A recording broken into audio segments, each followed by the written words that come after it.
Kuan kining ang nahitabuan ay nga nung nato nadagpan is nga nay mga previous nga mga information nga nato nadawat gikan sa ato ang mga sa esto personnel sa PPO nga naa ko ni magbiyahe dinhi nga mga kontrabando nga mga sigarilyo, mga smuggled nga sigarilyo. Moto nga ila ko ang ila kong gitahasan nga kinahanglan nga madakpan o masumpo kini mga smuggled nga sigarilyo. Moto nga kagahapon is while nag-conduct mi sa checkpoint, nakita na mo tong usa ka van dayon kay is open gid sa checkpoint nga ilang tawo na to labi na kay naay mga balita pud karon nga naay sigarilyo then apoy mga tawo kuno nga pangdalon nga mag-transport og tawo nga pinagi sa van. Ayan na mo na nga amo gyud gi-check. Didto among nakita kini mga sigarilyo. Pag abli ginamo sa kilid nga bahin sa kuan nga sa katong ilang panel, na dito ang sigarilyo, tindaghana. Among gi-inventory is 50 ni ka karton. Taga karton nagsulod ni pud og 50 pud karim. Mm. Ang balor ani ingon baton pa nila is kung sa ila ka mo palit is nagkantidad gani og 16,000 kapin taga karton. So, kung 50 times 16,000. Oh, moabot ni siya og mga milyon kapin. Pila ka tao ang nagkarga ni? Tulo ka tawo. Tulo ka tawo, usa ka driver o duha ka pahinante. Asa sila? Taga ilang ingon is taga Dipolog sila. Okay. Nitong miaging buwan na napoy nadakpan nga didto pud sa boundary sa Bonifacio. Magsumpay ra ba ni sila niya kay kato sumala pa from Pagadian?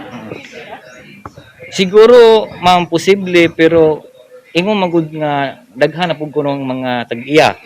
Dili lang kuno kay usa ka grupo ang nag-operate og ingani kundi naag kuno mga ubay-ubay nga grupo nga nag-operate. Although dili pa verified ang report pero sa among mga impormasyon nga nadawat is dili lang kay usa ka grupo ang nag-engage ani nga negosyo nga smuggle sa mga sigarilyo. Sir, kanang makaingon nanda nga smuggle, wala sila saktong papel. Wala sila papel, walay mga tatak nga gikan sa BIR. Wala gid mo. Di ang mga sigarilyo pud ato lang taon ang mga sigarilyo is dili katong mga branding gipamaligya sa mga tindahan katong mga legit ito nga sigarilyo. Dili na sila wala na sila na panadto. Sir, permiro pa nimo nakit-in ng klase sigarilyo? Karon po ko kita ani kasi sigarilyo dayon nagtawag po ko sa customs. Yung bahay ng ngani nga mga sigarilyo, imong pud ang customs nga mga smuggle na dili na sila mga legit nga sigarilyo nga nagbayad og buwis. Mo ni sila nga gitawag sila smuggle kay wala sila mga buwis nga sigarilyo. Ipulog siya gi-cancer then nakaagi pag mga lungsod. Siya mag-distribute pa sila og sa uban nga lungsod. Akong pagsusi, ako nasuta nga una sila diri sa Plaridel dayon sa uban mga lungsod dayon diso na uli. Mo na ang ako na istorya sa mga nadakpan. Kining mga duha nga kining tulo nga nagkarga na silang tulo driver plus pahinante. Usa ba gisugo ra sila? Usa ba sila kumpanya or kanang lang sila? Delivery ni sila. Wala sila ngalan gitong cancer kasi kung signing ani nga to. Wala ni sila mga record lagi, wala ni mga kuan eh. Wala yung resibuay ni. Sige sa paglusot sa boundary sa Pagdalaga. Wala nako ka kuan man ngano, wala ko kasayuran ngano nga kuan. Nakalusot. Kargahan kanang napoy mga pares sa karga nga food lane, express lane nga. Naay kuan, do not delay. Naapoy mga marka nga do not delay kato mga katong Ning follow kuno napod sila mga kuan kunuhay mga kini quarantine pass pud kunuhay. Pero wala sila yung dokumento sa ilang karga. Wala sila dokumento silang karga. Kaya makita ang ginato nga og legit ni siya is nanay sila yung mga purchase order sa mga resibo ngano wala gid mo. So mahitabo ani ni sir kani mga kinarton. Karon asa pagkakaron karon takna gyud is ang atong investigador is nana sa kuan sa prosecutor's office para mag-file ang kaso. Una nga kuan kini nag-joint nini nagpaabot po punta po sa customs so para maka-execute po sila ng affidavit regarding sa legitimacy ani nga kuan og kini smuggle sila nga mga sigarilyo. Sige sa pasakan yung mga kaso sir. Ang ako karon is itong kuan sa smuggling. Ah, Kini mga istorya ng pulis. Oh, pwede. So, sir, panalitan ba og na basig na pala mo sunod ani, takay balo sa imong gustong mensahe para sa mga buot mo engage sa inani nga klase. Alang sa mga katong tao nga plano nga mag-engage og ani nga negosyo is ako lang advice ninyo is ayaw na lang yun kay ang kapulisan dili lang diri sa Plaridel kundi dili entero Misamis Occidental is naningkamot yun me nga masumpo na muna yung ani nga negosyo nga nya kamo mag-invest mo og puhunan sa illegal nya ang mga dakpan mo is doble ang inyo ang losses ba mapriso pa mo mawala pa inyo ang puhunan ma-delay pa ang inyo ang mga accomplishment unya sa kinabuhi tungod ano may mapriso mo so ayaw na lang mag-engage total na may mga negosyo nga legit although ang negosyo nga legit is dili pareha og income pero at least hamugawa ang ato ang pamuyo dayon ako pong gi-encourage ang mga katawhan nga kuan kining dili pud ta mo engage og bisag unsa nga mga krimen. Bisag unsa nga krimen dili lang kay mga ani nga negosyo tanan. Gani karon na po may nadakpan nga sa illegal gambling, mahjong. Saka pagkakaroon bawal pa mangguna siya mo na nga dili na nato na sila i-kuan karon i-engage karon nga ingana nga mga butang kay kabalo naman gila nga bawal. Madili ang ato ang mga kalihukan sa kinabuhi tungod ani mapreso ta. Sila ko magdakpan sa illegal gambling sa Tulo pud kabuok. so, sa mga batan ko or sila lang. May mga edaran. So, yun mo dito sa mga klase sugal sa. Mahjong. So mga madjong nila. So, Oh, na sila pusta. Dili sila kon rapusa nga lingaw-lingaw.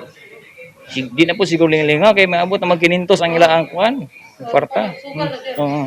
Sugod na sa mga of modified quarantine na tao, wala po mo iduag sa pagmonitor sa susama nila nga mga illegal activities sir. Ang PNP gyud ubos sa kauluhan sa atong provincial director nga si Police Colonel Danilo Busico Tumanda is gihugtan gid niya. Bisan og kuan kining modified general quarantine ta pero wala gid ming luag ang kuan PNP kabahin sa pagsumpo sa mga illegal nga mga activities o bisan usang form sa mga krimen sa Misamis Occidental.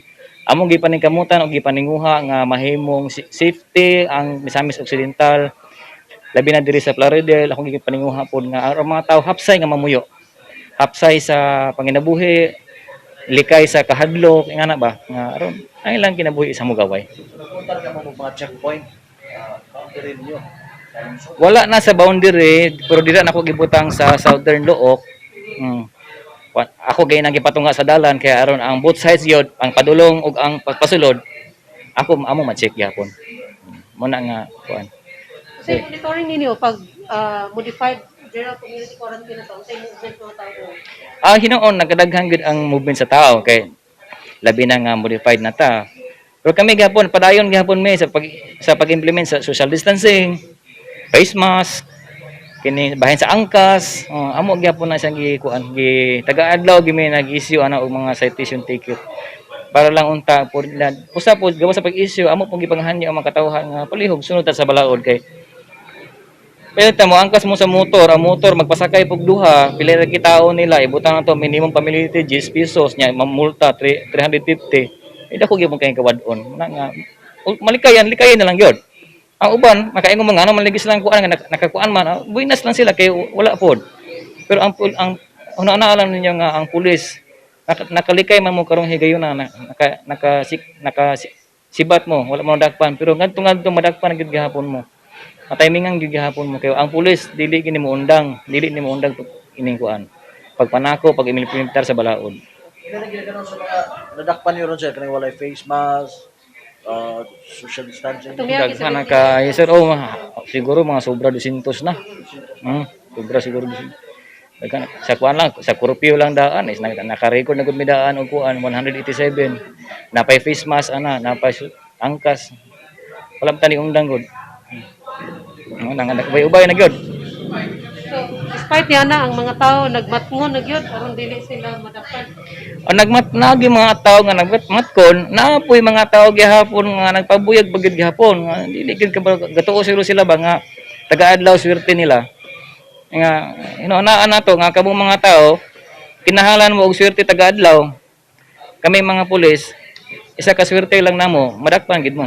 Muna nga ate bantay mo kay basi ka nga mo swerte ka muna na madakpan gid mo. Mamultahan pa gyud.